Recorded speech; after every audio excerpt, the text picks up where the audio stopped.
गरीब आम वाला।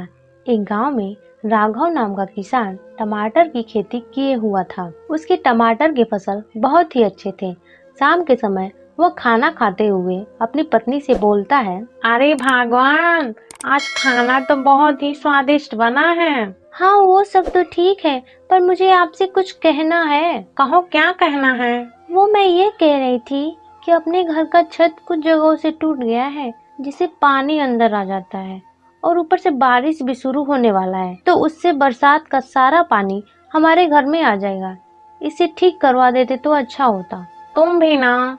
चलो ठीक है, इसी महीने टमाटर को बेच करके घर का मरम्मत करा दूंगा, और हाँ, साहूकार जी का जो उधार है उसे भी वापस कर दूंगा। फिर दोनों सो जाते हैं। कुछ समय बाद बहुत जोरों से बारिश होती है।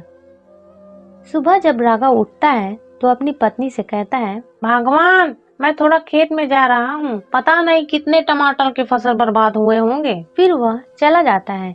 जब वह खेत में पहुंचता है तो खेत की हालत देख करके वह उदास हो जाता है और कहता है, हे भगवान, मैंने क्या बिगाड़ा है आपका जो मेरे साथ ऐसा किए? मेरी सारी फसल बर्बाद हो गई। फिर दुखी मन से घर वापस आ जाता है। राघव को उदास देखकर शांति राघव से पूछती है, अजी क्या हुआ, आप उदास क्यों हैं इतना? जिस पर राघव कहता है, अरे क्या बताएं तुम्हें, हमारा सारा टमाटर का फसल बर्बाद हो गया है। अब कुछ नहीं बचा है। अब तो साहूकार का भी उधार नहीं चुका पाएंगे। तभी वहाँ पर साहूकार के आदमी आ जाते हैं। साहूकार का आदमी सुखिया कहता है, अरे ओ राघव, आजकल तू साहूकार से नहीं मिलता है, क्या बात है? ऐसा कोई बात नहीं है सुखिया भाई, थोड़ा काम में व्यस्त था तो नहीं मिल सका। साहूकार जी ने मुझे उधार लेने के लिए भेजा है, कब लौटा रहा है? जी सुखिया भाई, वो बारिश की वजह से मेरे सारे फसल बर्बाद हो गए हैं, मुझे कुछ समय और दे दीजिए। तो इससे हमें क्या करना है?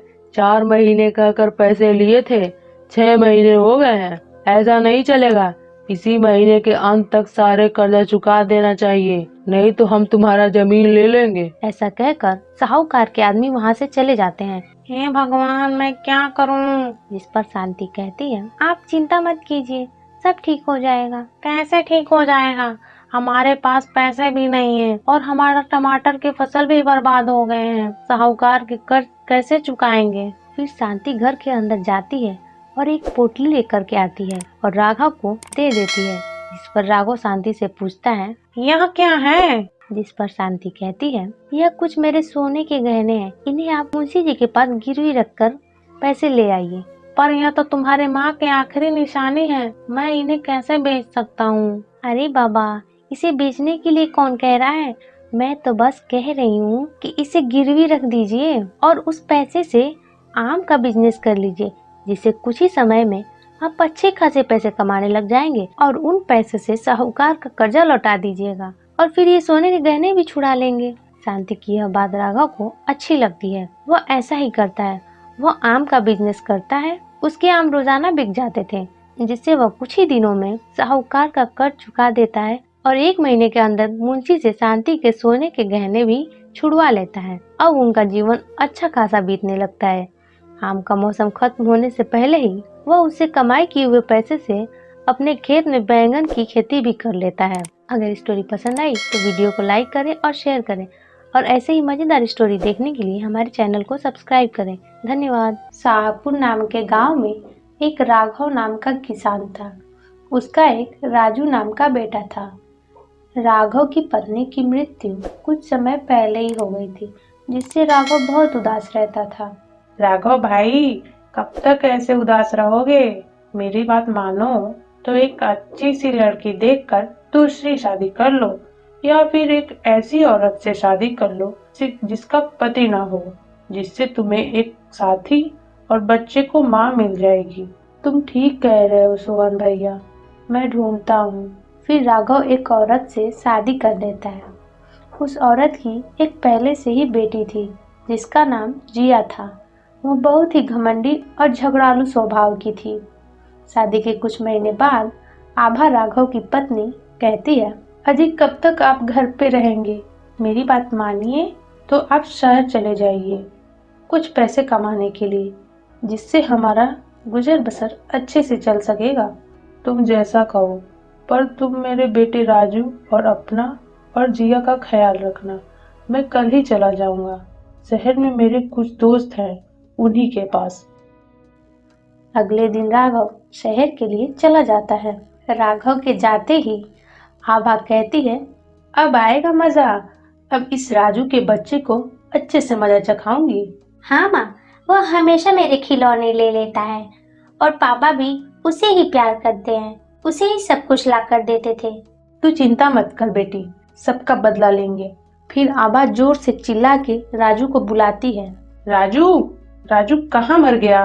राजू आता है और कहता है, जी माँ, आपने बुलाया? क्या सारा दिन घर पर पड़ा रहता है, कोई काम नहीं करता? जा खेत में से कुछ सब्जी तोड़ कर ला। माँ, खेत तो बहुत दूर है, मेरे पैर दर्द करने लगेंगे, आप चले जाइए। अच्छा, लाड साहब के पैर दर्द करने लगेंगे? खाते वक्त मुंह तो दर्द नहीं करता। जा लेकर आ, नहीं तो आज खाना नहीं मिलेगा। फिर राजू दुखी मन से चला जाता है। आपने ठीक किया माँ, अब मजा आएगा।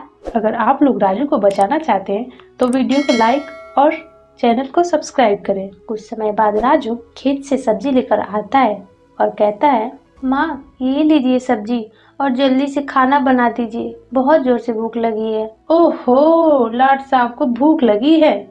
जाओ पहले पौधों में पानी देकर आओ, फिर मिलेगा खाना। माँ, आपको क्या हो गया है? आप मुझसे सुबह से काम करा रही हैं। तो मुझसे जवान लड़ाएगा? जा काम कर, नहीं तो शाम को खाना नहीं मिलेगा। फिर राजू वहाँ से चला जाता है। जब वह पौधों को पानी देकर आता है और कहता है, माँ, मुझे खाना दे दीजिए, मुझे बहुत जोर से भूख लगी है।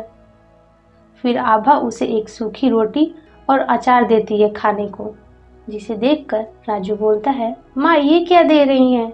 ये तो सूख कर पापड़ बन गया है और सब्जी की जगह अचार। चुपचाप खा ले, नहीं तो कल से ये भी नहीं मिलेगा। ऐसा कहकर आभा वहाँ से चली जाती है। राजू अपनी माँ की फोटो देख करके कहता है, माँ, आप मुझे छोड़कर कहाँ चली गई? ये लोग मुझसे सारा दिन काम करवाते हैं और खाना भी नहीं देते। फिर राजू वहीं पर सो जाता है। आधी रात को जब ठंड बढ़ती है तो राजू को ठंड लगने लगती है, जिससे वह कांपने लगता है और उठ करके बैठ जाता है और कहता है, अगर मेरी माँ होती तो मुझे ठंड से बचा लेती। तभी वहाँ पर एक चुड़ैल आ जाती है। चुड़ैल को देखकर राजू डर जाता है। राजू को डरता देख चुड़ैल कहती है, बेटा डरो मत, मैं तुम्हारी माँ हूँ। अब तुम्हें चिंता करने की कोई आवश्यकता नहीं है बेटा, मैं सब ठीक कर दूंगी।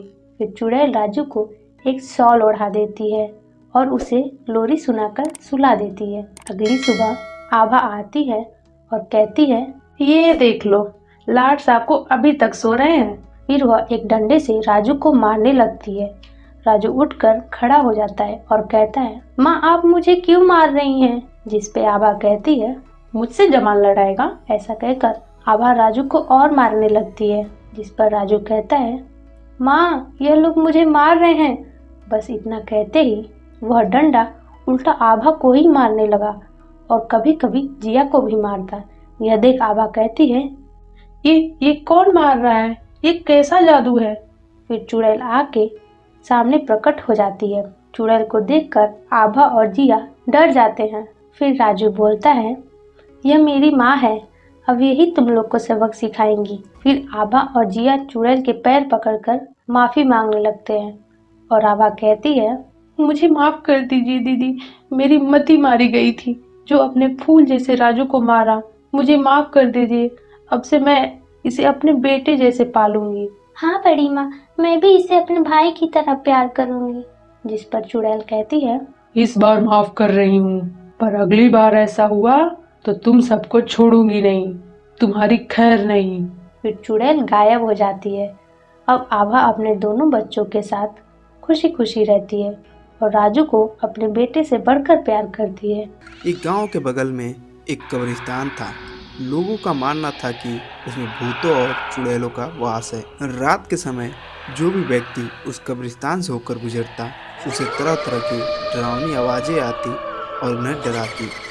लोगों का मानना था कि वहाँ पे कई लोगों का जान भी जा चुका है, जिसकी वजह से कोई भी उस रास्ते से नहीं आता। उसी गांव में एक रामलाल नाम का किसान रहता था। उसके कुछ रिश्तेदार शहर में रहते। गर्मी की छुट्टी की वजह से वह लोग गांव में रामलाल के घर घूमने आए थे। ताऊ जी, मैं क्या कह रहा हूँ, सुना है कि पास वाले कब्रिस्तान में चुड़ैल रहवे।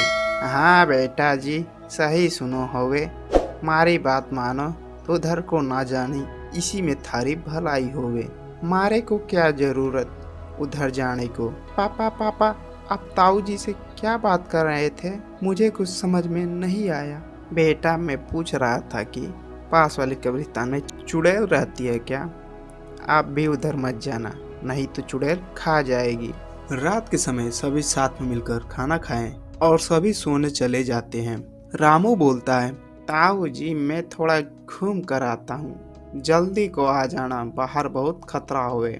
ठीक है ताऊ जी। फिर रामू घूमने के लिए निकल जाता है।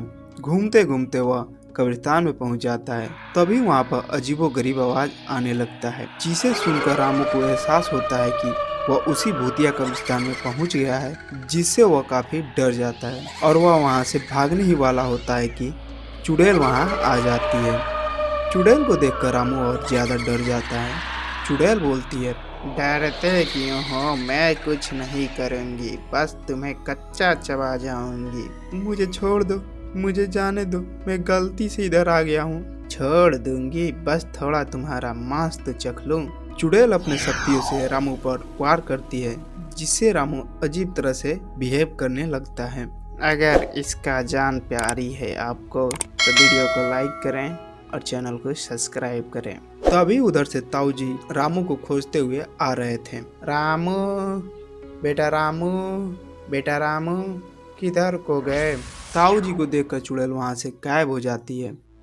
रामू बेटा, थारे को कहाँ कहाँ नहीं ढूंढे हो, पर तुम इस कब्रिस्तान में क्या कर रही हो, घर चले हो। पर रामू ताऊ जी की बात नहीं मान रहा था। वह अजीब सी आवाज निकाल रहा था और इधर उधर जा रहा था। इसे देखकर ताऊ जी को समझ आ गया कि उस पर चुड़ैल का काला जादू चल गया है। फिर ताऊ जी उसे धकेल के वहां से घर ले जाते हैं। घर जाकर वह गांव के साधु बाबा को बुलाते हैं। साधु बाबा रामू को देखते ही समझ जाते हैं कि क्या दिक्कत है। वह बोलते हैं, इसे तो चुड़ैल ने अपने बस में कर रखा है। जिस पर ताऊ जी बोलते हैं, साधु बाबा कुछ भी करके मेरे बच्चे को बचा लो, थारी उपकार हम जिंदगी भर ना भूलियो, आप चिंता ना कीजिए, मैं देखता हूँ। फिर साधु बाबा मंत्र पढ़कर एक फूल रामू के ऊपर फेंकते हैं, जिससे रामू पहले के जैसा ठीक हो जाता है। फिर साधु बाबा बोलते हैं, इस फूल को ले जाकर दफना दीजिएगा। फिर साधु बाबा वहाँ से चले जाते हैं। ताऊ जी उस फूल को उठाकर लेकर जंगल की तरफ चले जाते हैं। जंगल में जाकर वह उस फूल को एक गड्ढा करके दफना देते हैं। अभी मैं जिंदा हूँ। अगर वीडियो पसंद आया तो वीडियो को लाइक करो और चैनल पर नया हो तो सब्सक्राइब करो। मैं अगले वीडियो में पूरे गांव वालों को खा जाऊंगी।